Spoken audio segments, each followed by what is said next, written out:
Hey, bienvenido de nuevo. ¿Alguna vez has escuchado sobre el trastorno disociativo de identidad? Tal vez te suene un poco más común escucharlo como trastorno de personalidad múltiple. Hoy te voy a platicar acerca de este trastorno, qué es, cuáles son sus causas y su tratamiento.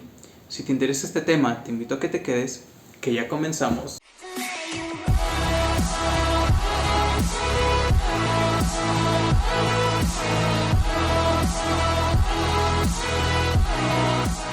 ¿Qué es el trastorno disociativo de identidad? O mejor conocido como trastorno de identidad múltiple. Como su nombre lo indica, este es un trastorno mental que tiene una característica muy peculiar. Y esta es que la persona que lo padece muestra sucesivamente dos o más personalidades, o episodios de posesión y amnesia. En general, este trastorno surge como consecuencia de traumas psíquicos y se asocia a otros trastornos como el estrés postraumático o el trastorno de estrés agudo. De esta manera podemos decir que una persona padece este trastorno cuando sus funciones psíquicas como la percepción, la memoria, la emoción, la conciencia, el sentido del yo y la conducta de la persona no están integrados de una manera normal, y esto genera una discontinuidad o fragmentación de la identidad de la persona. Ahora bien, en el DSM-5 se describen varios tipos de este trastorno como la amnesia disociativa, el trastorno de despersonalización y algunos otros trastornos especificados y no especificados. Sin embargo, en este video solamente te hablaré del trastorno disociativo de identidad, en el cual el funcionamiento neurocognitivo tiene deficiencias, trayendo las dificultades que ya mencionamos, como los problemas de memoria, de atención y de las funciones ejecutivas. Estas personas, además de los efectos en los procesos psicológicos, mostrarán pensamientos, impulsos o emociones de carácter intrusivo, alteraciones en el sentido del self o del yo, cambios extraños en la forma de percibir el mundo y síntomas neurológicos funcionales.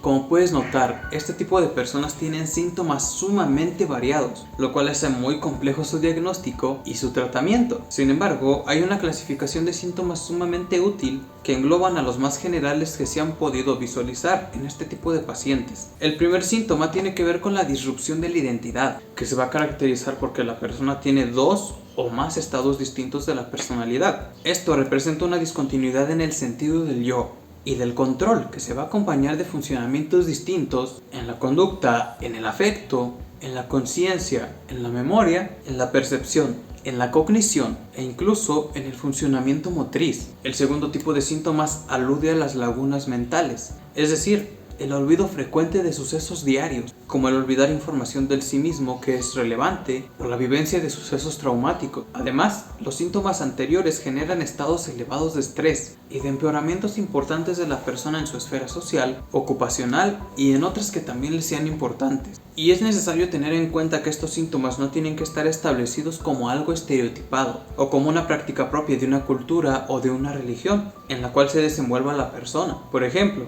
a veces este trastorno suele confundirse con posesiones demoníacas. También se debe tener presente que estos síntomas no sean producto de efectos generados por sustancias como las drogas o inducidos por condiciones médicas como las convulsiones. Ahora bien, ¿cómo es posible que un sujeto logre mostrar más de una persona en su mismo ser? Esto se da gracias a que durante los procesos disociativos, donde surge una nueva identidad o una nueva persona en el paciente, se generarán diferenciaciones en las esferas cognitivas, afectivas y lingüísticas, por mencionar algunas, mismas que se expresarán de una o de otra manera a partir del entorno donde se desenvuelve el sujeto o del estado psíquico que atraviesa el mismo. Y cuando estas personas son diagnosticadas pueden identificarse algunas identidades, que por lo general no sobrepasan las 4, pero conforme avanza el tratamiento el sujeto puede ir mostrando nuevas, y en cada una de las identidades se podrán observar diversos tipos de amnesia, ya sea simétrica o asimétrica. Cuando la amnesia del paciente es simétrica, las diversas identidades no tendrán conciencia o conocimiento unas de las otras.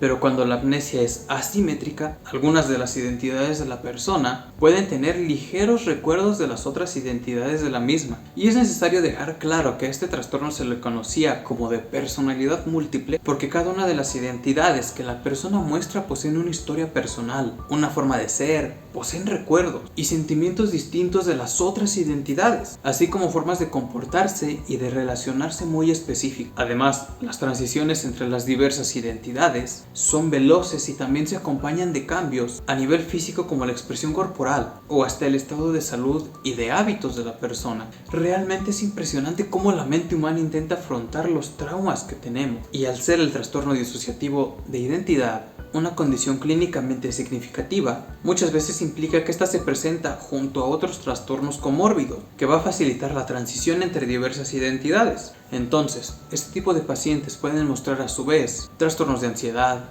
de depresión, de memoria disociada, conductas autolesivas y abuso de sustancias. Y me gustaría hacer una puntualización respecto al por qué se ha pasado de definir a este trastorno como de personalidad múltiple, cambiándolo por el concepto de trastorno disociativo de identidad, que aquello que pasa en la persona realmente es una disociación de diversos aspectos de una misma identidad, o de aspectos y estados de una misma personalidad, y no tanto de la presencia de diversas personalidades. Más bien, habrá puntos donde estos estados alternativos de una misma personalidad se van a encargar de dirigir la conducta, los afectos y los procesos de la persona que lo padece. Y finalmente, hablemos un poco sobre el tratamiento psicológico de este trastorno. Como dijimos anteriormente, este tipo de trastorno se presenta de manera en general en personas que han experimentado situaciones traumáticas, que han sido reprimidas, y en consecuencia el trastorno surge como un método de afrontamiento que el sujeto desarrolla para poder lidiar con su entorno y consigo mismo. De este modo podemos decir que a lo largo del tratamiento el paciente deberá de poder regresar a la conciencia esas experiencias traumáticas perdidas y generar un control de estas para poder resignificarlas. El proceso terapéutico aquí debe de ser intenso y debe de tener en cuenta que en cualquiera de las múltiples personalidades pueden aflorar aspectos importantes a la terapia. Durante el tratamiento el paciente deberá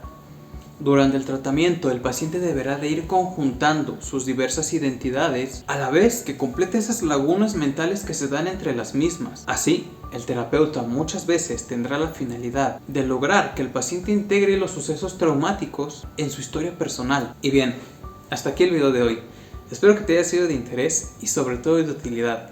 Si fue así, me ayudaría mucho si me dejas un like o si me comentas qué te pareció el video o de qué otros temas te gustaría que te platique en los siguientes. De la misma manera y como siempre, sería genial si me ayudas compartiendo este contenido para hacer crecer este canal, pero sobre todo para hacer crecer el mundo de la psicología a muchas otras personas. No olvides suscribirte y nos estamos viendo pronto.